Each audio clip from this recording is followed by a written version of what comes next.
But what I'm about to show you right now is a technique that no one talks about online. I don't even think I ever saw a tutorial, especially for like trap, hip hop, rap music, or FL Studio on melodies. I never seen anyone do it.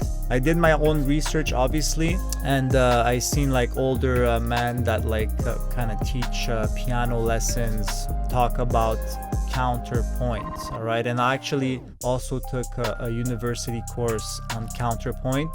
Let me get a definition online because I don't want to mess it up. You know, like English is my third language, so I want to make sure we define it right.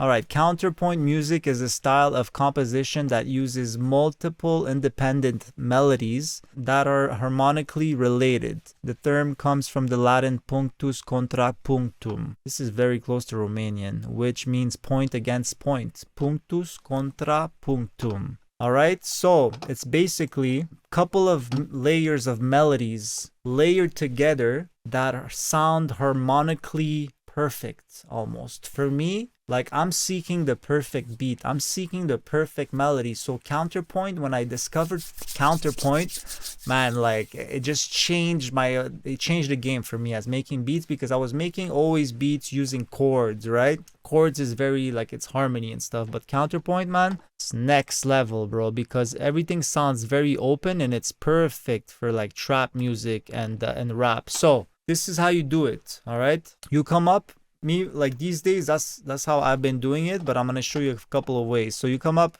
you can choose a scale if you want. I'm on D sharp minor, and then I come up with these 3 notes, which technically for me I define them as the root notes for chords. This is a 1 6 7. All right, 1 6 7. And then I start layering this with a melody on top. And I'm going to explain to you what's going to happen, but I'm going to play it first.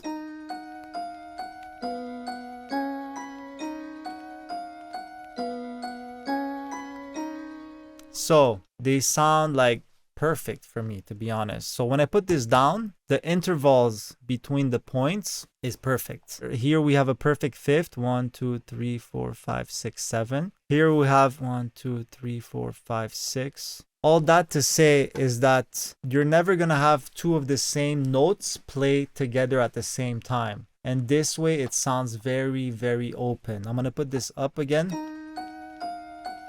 What you could do now, put this up. Sounds good. Sounds good no matter where you put it. Put the melodies up octaves, or even if you inverse them, right? You put this one down and this one up. Now you can start adding multiple layers to this and try to not have those 2, like 2 or 3, to never have the same pitch play at the same time. All right, so I added another melody here. Let me unmute it. Man, they really got to do something about the muting in FL Studio. Like you should be able to just like drag a bunch of notes and unmute or something. If you guys know how to do that, let me know. All right, so I have this third melody here. You know what? Let me mute this. I want you to hear the melody on its own.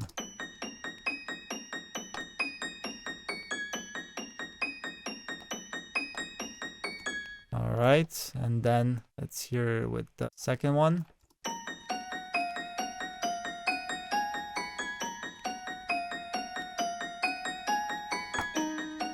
Then all 3 together.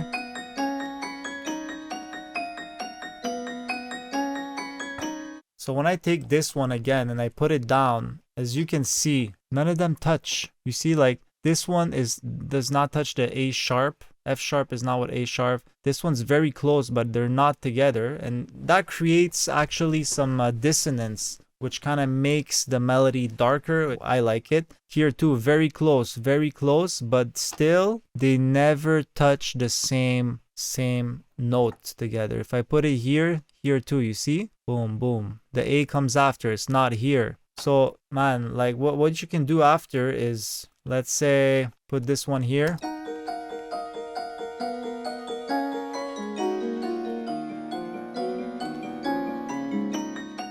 You can like reverse the levels, you know, like do whatever you want. But most importantly, everything sounds very open and it sounds very, very perfect. And then once you have a nice melodic arrangement of 2 to 3 melodies, then you bring this into other instruments. All right, so you change certain melodies for certain other instruments, and man, I'm telling you, this goes crazy. Yeah, let me show you.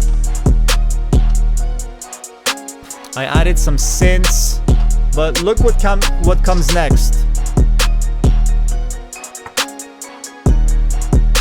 Check this out.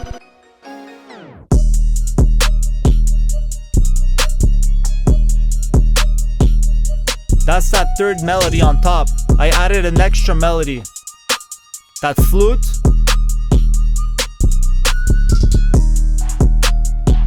Then that main piano's coming back. The 808s follow that lower melody.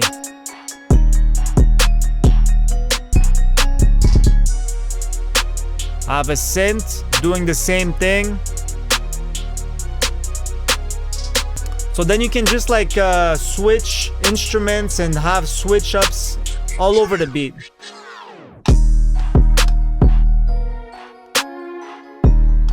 This right now is my favorite way of composing. Chords is cool, but it's very melodic and it's very it's very expected when someone hears it, right? Like you create a chord progression, a melody on top. This, it's kind of unexpected and it's very open. And what I do is I pick a piano sound and I start creating the 3 layers, sometimes even 4. I go crazy, you know, just to have like 4 different melodies that are perfectly harmonically synced together. All right, for me they just sound perfect because they have these intervals between them that are very nice sounding. And then I take each one of the melodies and I switch it for another instrument, a synth or a pluck or a flute or whatever you want, you know, whatever you can imagine. And you can also be intentional about it too, you know, okay, if you're doing a trap beat, then I want this to be a flute, I want this to be a pad. And then once you have that core melody, the core and foundation for your beat, then you can add some extra, I would say like maybe melodic lines that you can like play yourself,